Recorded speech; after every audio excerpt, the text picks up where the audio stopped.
Hello అండి, మేమైతే west బెంగాల్లో ఉంటున్నాం కదా. సో న్యూ ఇయర్ సెలబ్రేషన్స్ కోసం అయితే మా అపార్ట్మెంట్ వాళ్ళందరూ కలిసి డిన్నర్ అయితే అరేంజ్ చేసుకుందాం అని చెప్పారు. సో దానికోసం మేము ఫ్రీగా అయితే కాదండి అండ్ ఓకే అయితే చెప్పాము. పర్ హెడ్ 200 రూపీస్ అయితే తీసుకున్నారనమాట. అండ్ ఈ డిన్నర్లో మాకు chicken curry and mixed veg curry, fish and aloo fry ఇవన్నీ అయితే పెట్టారు. And Kolkata special sweet rasgulla కూడా ఉందన్నమాట. అండ్ ఫస్ట్ టైం నేను ఈ బెంగాలీ ఫుడ్ తింటున్నాము అండ్ టేస్ట్ అయితే బాగుందండి.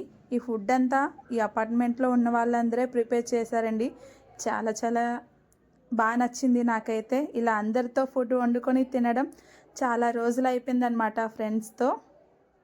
ఓకే అండి, వీడియో నచ్చితే లైక్ చేయండి, సబ్స్క్రైబ్ చేయడం మాత్రం మర్చిపోద్దండి. And once again happy new year. Bye bye.